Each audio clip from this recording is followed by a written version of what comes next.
Hello and welcome to the OverShadow ShadowCast. My name's Thomas Anderson. It's just me today. Abigail's not feeling very well, so she's unable to attend. There's no tech wizard.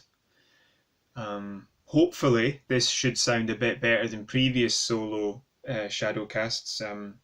I changed the tech this time, so hopefully this should sound better. There should be less interference from other pieces of equipment, and the sound quality should be better in and of itself anyway, so hopefully you let us know in the comments. Abigail and I have continued our Halo Legendary Co-op playlist playthrough, but obviously because she's not here, I don't think I should talk about that. We'll sum up the two missions 5 and 6, that we did during the week. We'll sum that up next week. Abigail's also been playing Adventure Time, and she wants to talk about that, so we'll have lots of gameplay about what we've been playing next. Gameplay discussion about what we've been playing next week. There are a few pieces of news that I would have spoken about if Abigail was here, but she's not, so we'll leave them because they're not pressing, so we'll leave them till next week. And there's now 3 pieces of news I want to talk about without her here. And funnily enough, none of them are to do with Fallout 76 or Bethesda. 2 of them are interesting. One of them is quite a serious one, so that one will come last and we'll finish with that. So the first news story is about Devil May Cry 5. It's been released to extremely good reviews. However, it's been discovered that there has been some censorship of the PlayStation version released everywhere outside of Japan. During one scene, strategic lens flare is utilised to cover up a lady's bum as she is naked and standing up. And a second lady has her bum lens flared as she is naked and being carried by one of the main characters. Just to repeat, this only seems to occur in the Western PS4 version. What is interesting about this is that the lens flare was patched in for the PS4 version after release. I think it's the day 1 patch. It wasn't built into the game. So that leads to the conclusion that this has been a post-creation Sony saying to Capcom, who made Devil May Cry, you need to fix that because we're not showing that. Recently, Sony instituted a new policy to limit possible adult content in their games, which is interesting considering that most developers would have made that their go-to platform for that sort of content. There's an awful lot of Japanese developed games that go down that avenue. Usually quite artistically, sometimes just quite eccentrically or esoterically. And it's a shame to see that content get inhibited in any way, because it sort of leads into individual, art, as it were. Sony Japan President Atsushi Morita said, regarding the regulation of the depiction of content, it's simply a matter of matching global standards. As for the freedom of expression, we have to think about what might be unpleasant for children and shield them from those things, while also thinking and assessing ways to find a balance for that expression. So just to quickly say then, naked bodies is unacceptable, even just naked bum, but killing is fine. I mean, we're talking about the bum. The bum is not inherently sexual because it's the bum. Everybody has a bum. I might understand the concept of not exposing kids to the opposite gender's bits and pieces, but even then that relies on a rather heterosexual viewpoint. But the bum is not up for debate. The bum is fine. So I find that a little interesting. I mean, most kids wouldn't be, let's be honest about kids, it's not going to be unpleasant for them to see a bum. They're just going to giggle and laugh if they see a bum on the TV. So that answer obviously doesn't make any sense from any point of view. But this comes after Sony moved their headquarters to California, created Sony Interactive Entertainment. So America is setting the moral standard and the rest of the world will do as it's told. Some games have actually been cancelled because of this, as Japanese game developers have been affected and prevented from releasing PS4 games outside of Japan. So interesting that the Japan president for Sony Atsushi Morita, is saying that it's to See, it's simply a matter of matching global standards, but it's not global. It's the American standard. My parents would not have a problem with me playing a game as a child with a bum in it. So I don't really understand. It's also the fact that those games all have ratings for their individual nations, or I'm unsure. I don't think Europe has a European-wide one, but it might. But either way, they all have ratings that say to the kids' parents, you can't buy them this game, or it's on you if you buy them this game. So if it was unsettling for kids, it's on the parents and those institutions to tell the parents. It's not on Sony to ban that content. But it is definitely a negative thing that games have had to be, either the releases worldwide have been cancelled or the games themselves have been cancelled because the Japanese developers couldn't release them. In an interesting comparison, Metro Exodus, which is made in Ukraine, has even more salacious content in it, but it has not been affected by these policies from the looks of it. So it's Japanese developers releasing games outside of Japan, which has been inhibited by Sony, who moved their headquarters to California. California is supposed to be the most liberal area of America. I'm going to give myself a couple of seconds to try and understand what in the name of goodness gracious me is happening here. In relation to the Devil May Cry 5 story particularly, it's difficult to know what is happening because Capcom haven't made a statement. Been some suggestions actually that they're getting quite annoyed at anybody asking them that question. And all that this really is the effect of people bending the knee to those that get offended. So offence is entirely subjective. You can't rule it out because everybody can be offended for any reason. They just happen to be offended. You cannot do anything about it. But the attempt to results in things like this. So because somebody might get offended, they're blocking the bottom. So they're trying to make it seem as if they care. Now, it might actually go against most of the things that get banned for being offensive because, a bottom is... that usually, covering up people's bodies usually goes against what the social justice warriors want. And I say that negatively because I believe that the concept of calling yourself a warrior while trying to have a conversation is negative, not because what they're aiming to do is inherently negative. But it is interesting that this is one of the possible knock-on effects, because the people might get offended at a bottom being shown.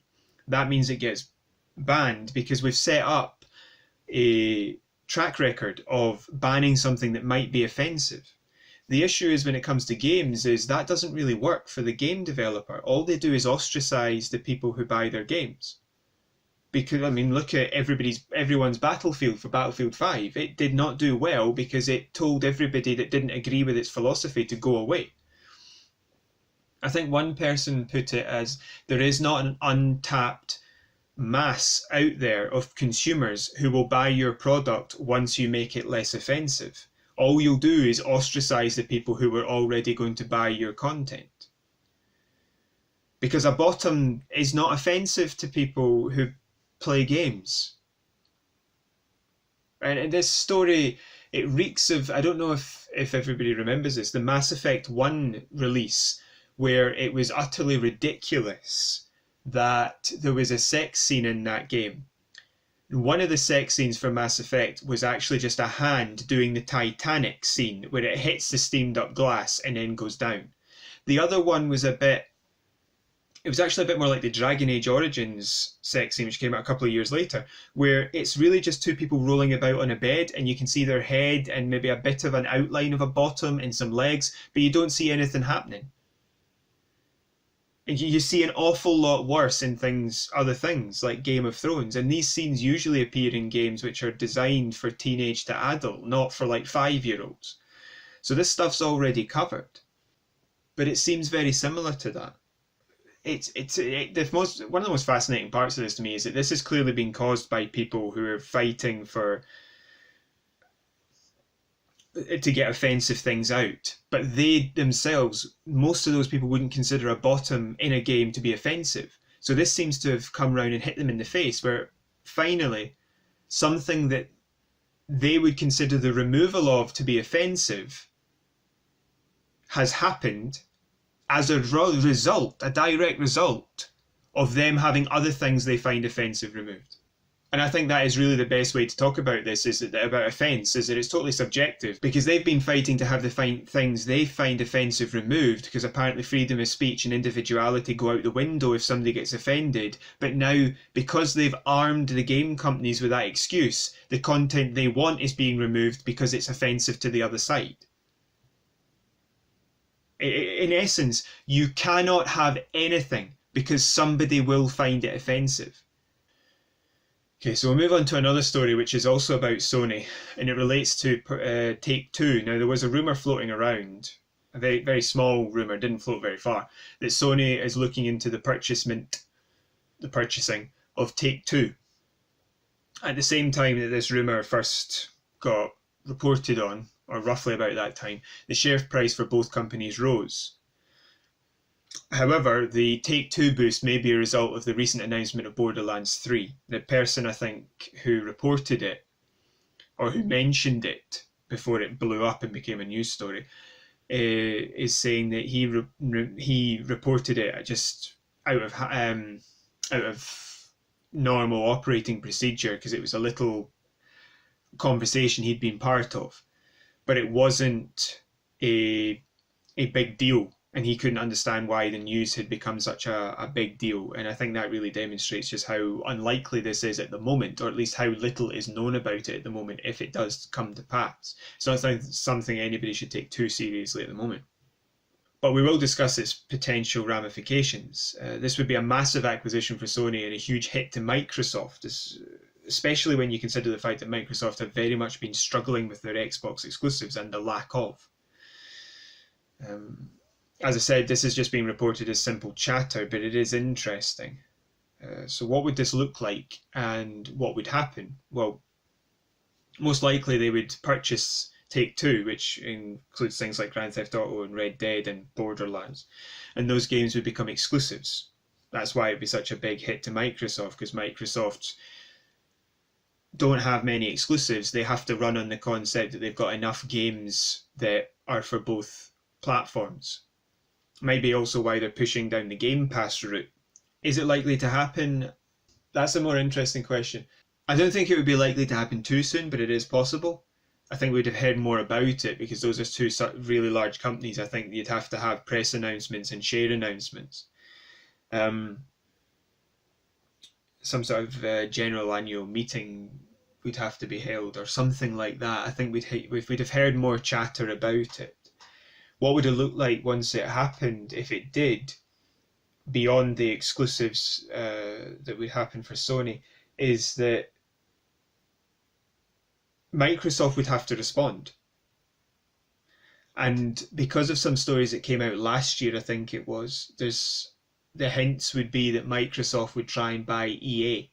I actually don't mind that idea very much, because EA would then have Microsoft would then have the rights to all of the EA stuff, which I quite like, so Mass Effect, Dragon Age, KOTOR, but it would also own Obsidian.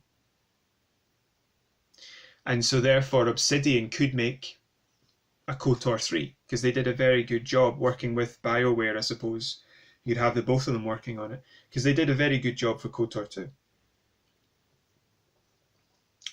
Would I like to see Microsoft and Sony own so much of the gaming sphere? I'm not sure, but Take-Two don't release that many games. And Microsoft might, they might push EA to be better than it currently is if they were to own it. So it could have a positive effect, and everybody knows I hate EA. Interesting thing though is that Take-Two and EA, I believe they make basketball games that compete with each other. So Microsoft would lose access to the basketball. It does better. Take-Two's basketball game does better. It's part of sort of the same sort of like FIFA and Madden loot box thing.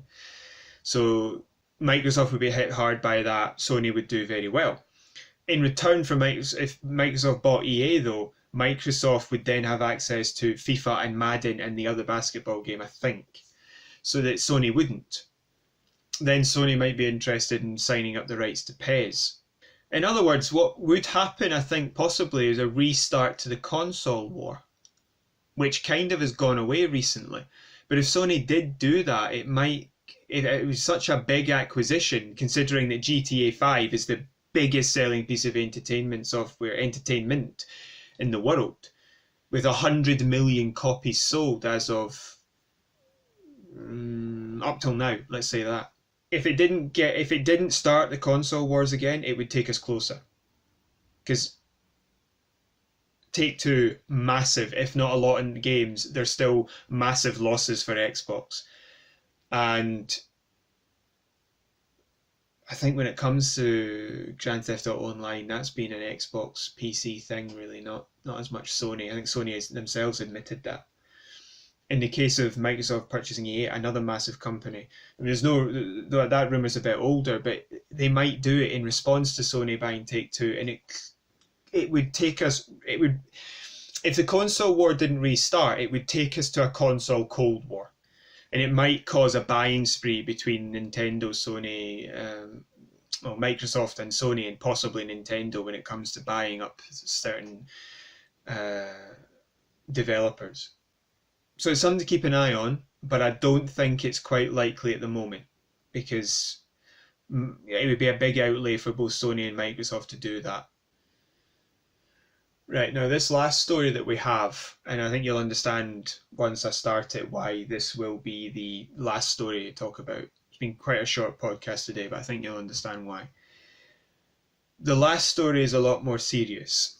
So some aspects, some facets of the gaming media have recently been suggesting, blaming, criticising PewDiePie in relation to the attack that occurred in New Zealand in Christchurch.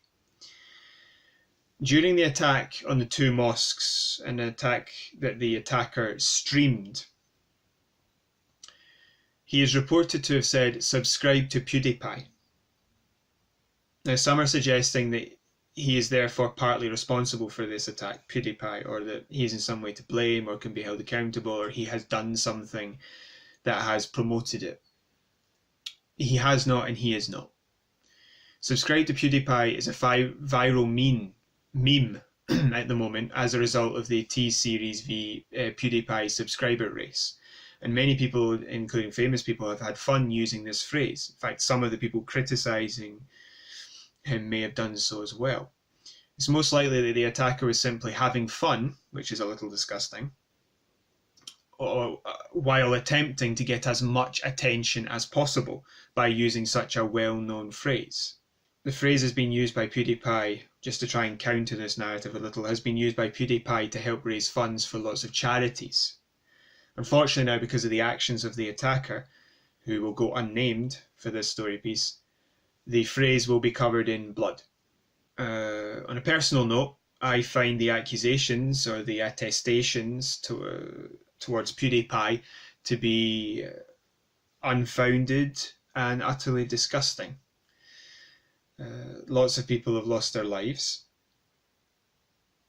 The attacker had, I've struggled to find a direct, I've heard 74, 87 and 89 page manifesto. I think it's 74, but I'm not entirely sure. But he had an extensive manifesto. It took him 2 years to write it and plan the attack. And these people are using a terrorist attack to attack PewDiePie.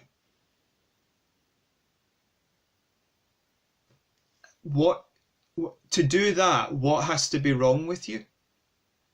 To think it's acceptable to do that? PewDiePie responded to the attack by saying, I think it was a tweet, "Just heard news of the devastating reports from New Zealand, Christchurch. I feel absolutely sickened to have my name uttered by this person. My heart and thoughts go out to the victims, families, and everyone involved by this tragedy. The reason that I bring this up is because while we should be talking about the attack and the victims and the response of the New Zealand government to the attack, which has impressed me to a degree, their gun laws were ridiculously unregulated.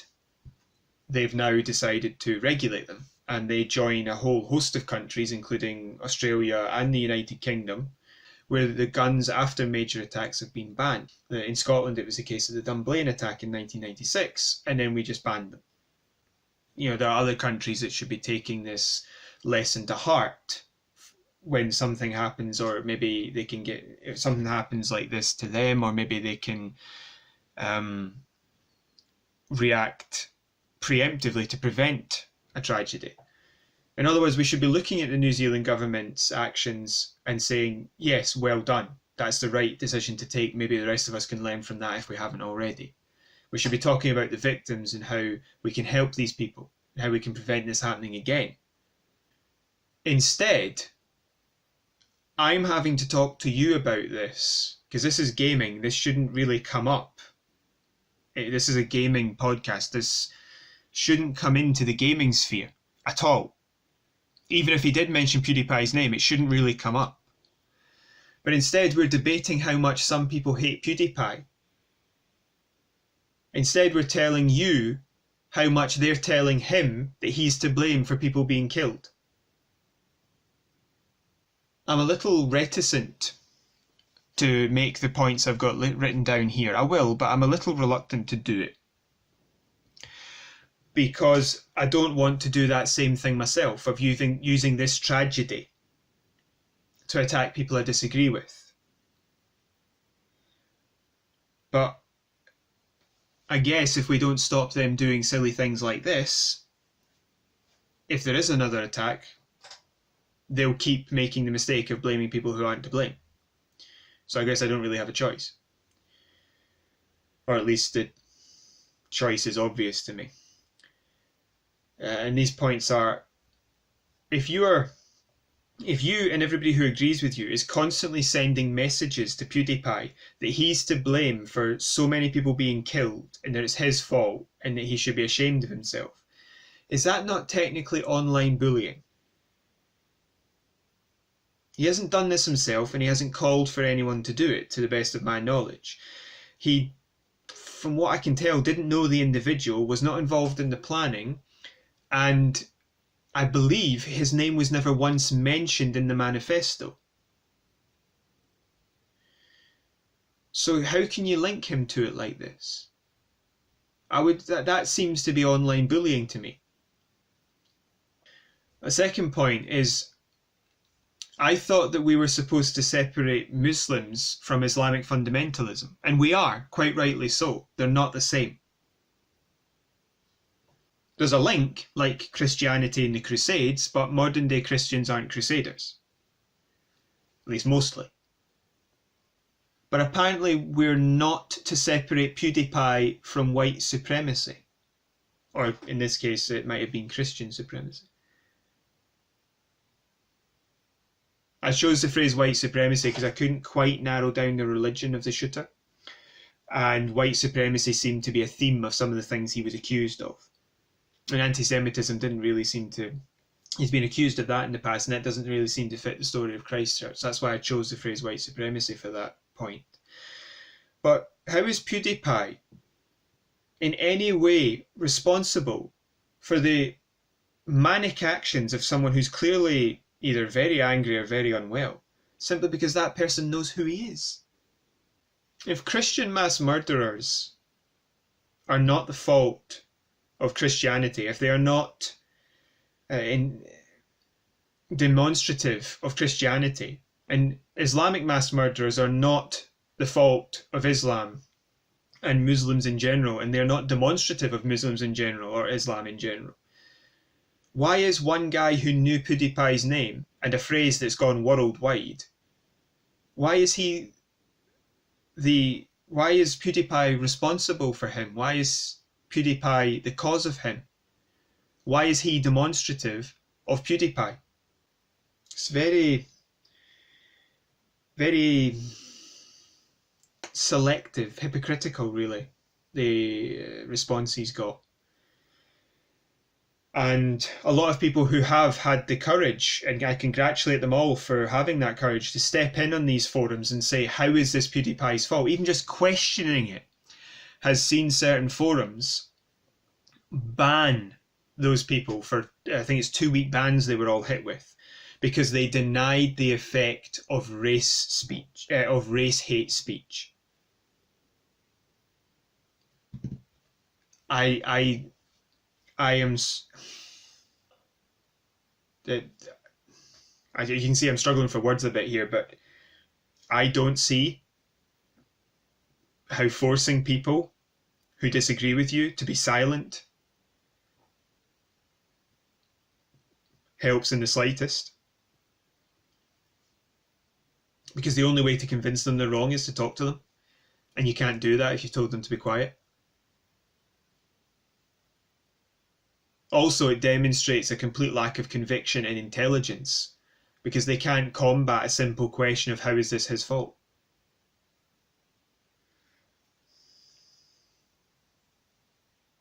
So obviously, we're thinking about the people in New Zealand and Christchurch, and the fear being felt by Islamic people all over the world now. In Scotland, they increased security outside, I think it was police security outside of mosques to ensure that nothing similar happened here. Although we don't have unregulated assault rifles, so it's not quite as likely, but attacks are possible. I think last year somebody put a bomb outside one, but it was like a homemade bomb in a paper bag that just went pfft. Something was put outside a mosque. So our thoughts are with those people, with the people that have died and their families, and Islamic people all over the world who are afraid. If I have one piece of advice, it would be try not to let that dictate what you do, but I'm sure you won't. But for some reason, I'm also having to talk to you about how games journalism thinks that it's okay to use a terrorist attack to shut down a YouTuber they don't like. When I started this with Abigail, again, I'm very uncomfortable talking about myself here, but maybe it can help you understand my point of view on this. When I started this with Abigail,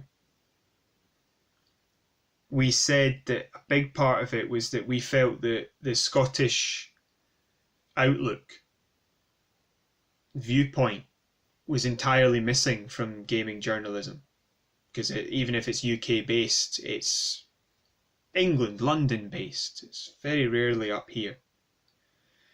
Even though we have, as I said before, the Edinburgh made the biggest selling game of all time.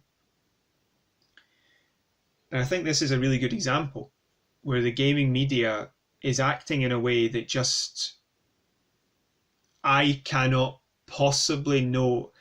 I cannot think of a single person at all, who would say, oh, he said PewDiePie, then it's PewDiePie's fault. And I think that's possibly a Scottish outlook, or at least a Scotland that I know. It's definitely my outlook, and I think that this sort of sums up why I felt the need to do this, that the gaming sphere was missing something. It was missing an outlook. Because if the current gaming journalism world thinks that this is okay, then we need to change the current gaming journalism world, because this is not okay.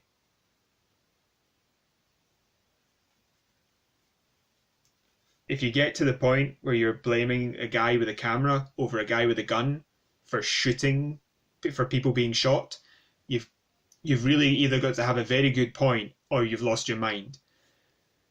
And they don't have a very good point. So that's my thoughts on it. And I'll just repeat again, I'll finish with saying again that obviously my thoughts, and I'm sure Abigail's thoughts are as well, with the people in New Zealand and Christchurch, people who've been unfortunately killed and or tragically killed, and for their families and the people in that local area, and for Islamic people all over the world who are now a little bit more afraid. But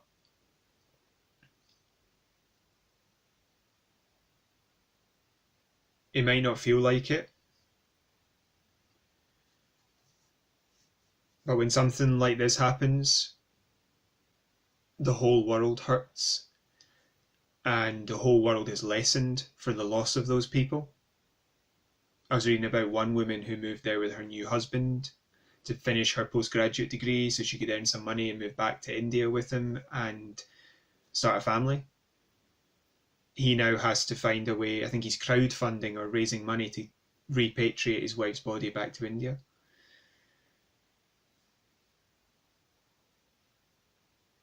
We're all hurting from that. And that is the story I wish we were talking about. And it's definitely the one I'm going to be thinking about. So that's all for this week. You know the spiel about liking and subscribing. You know all that. You know how you can contact us. And we'd love to hear comments about these stories. Anything you want to say, say. Freedom of speech. Air your opinion. We'll simply, if we don't agree, we'll simply talk to you about it.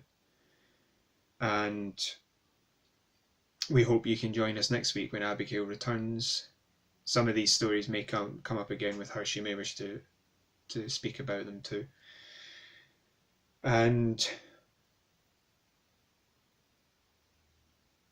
our thoughts are with all those people.